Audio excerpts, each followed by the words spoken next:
My name is Amy Anderson. I work for the Wyoming Game and Fish Department and NRCS in the Big Horn Basin as the habitat extension biologist. I've been here for about 4.5 years, and one of my main job focuses has been eradication or control of Russian olive and tamarisk throughout the Big Horn Basin to improve riparian habitat and to improve water quality and to decrease the number of noxious and invasive weeds while improving native stands of cottonwood and willow along riparian areas. And we've been working on that for ever since I've been here and seen pretty good results so far. Our next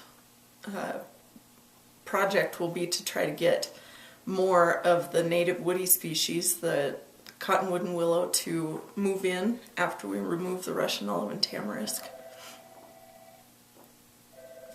And do you think that that as more and more people come in and remove the Russian olive, that it will attract more attention from those that are kind of hesitant right now?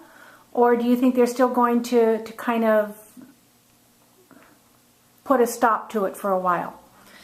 Well, I honestly believe that we'll never get every Russian olive out of the whole Big Horn Basin. I think there's always going to be people who enjoy the Russian olives and they like the whatever they provide. Mm-hmm. So we work with where we have the opportunity. We work with the people who are willing and interested in removing them. They are a Wyoming state designated noxious weed, and so wherever we have the opportunity, we work with those people. Does it make it difficult, though, for one neighbor to get rid of their Russian olive and the person in the next parcel over not to get rid of them? Because there is a chance that they could come back again, so it's going to be an ongoing battle for them. Is that correct? Definitely. The neighbors' trees will always provide a seed source, and the wildlife will move them. The cattle will move those seeds to the adjacent landowners. But I do believe that as landowners maintain the removal and follow up with the chemical, it becomes less and less. You know, the first few years it's going to be overwhelming how much chemical that they have to apply to keep control. But as they continue to do it, they just have to mop up those few that are reseeded each year by water or wind or wildlife, and it becomes an easier thing to take care of. Now, is there a source for them to get their chemicals from so that it's not all out-of-pocket expense for them?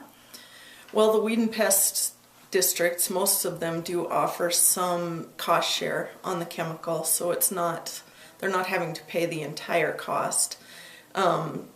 We have helped with the initial removal through NRCS funding and Wyoming Wildlife and Natural Resource Trust Fund grants, paid almost 100% on a lot of these projects to do that initial removal. Well, that's got to be a big help for them then. I believe it is, and I believe that's why we've had such a good response from landowners. And in talking to many of the landowners who are farther along in the process, the follow-up chemical becomes less and less as the years go by. Yeah.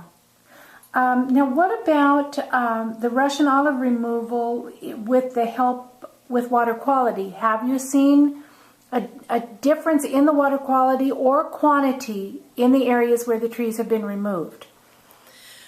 Well, what we think happens here in the Big Horn Basin is these Russian olives become these huge monocultural stands where there's nothing growing there but Russian olives, and they're very thick and the stands are very dense. In a natural system, you would have cottonwood galleries and open meadows and grasslands and willow patches, and you'd have more patches of trees. And while willows and cottonwoods will use about the same amount of water as a Russian olive will, they generally don't grow as dense and in as thick of stands. And so we do believe that there will be an improvement in the quantity of water. As far as water quality is concerned, the Russian olives will grow right up to the water's edge, making a really rigid barrier for water movement. Like if the water does go out of the riverbanks, it makes a rigid barrier there and can cause increased erosion and therefore increased turbidity in the streams. Also, Russian olives they have allelopathic properties, which means that they don't allow other plants to grow underneath them. Yeah. So water moves more easily through those stands and can cause additional erosion also. So I think that by removing the Russian olives, we are improving water quality and quantity. And in the long run, we'll see benefits. Good. So you think that in the future there will be more and more people that are willing to do this to give themselves more land, better water quality. Is that correct? We hope so. It's a long-term project for sure, especially on a system as large as the Graybull River, where we see such huge invasions. And it's been a slow process. And as long as the funding holds out for these kinds of projects, and we do continue to see such good benefit from the removal, I think that people will continue to get on board. Okay, thank you.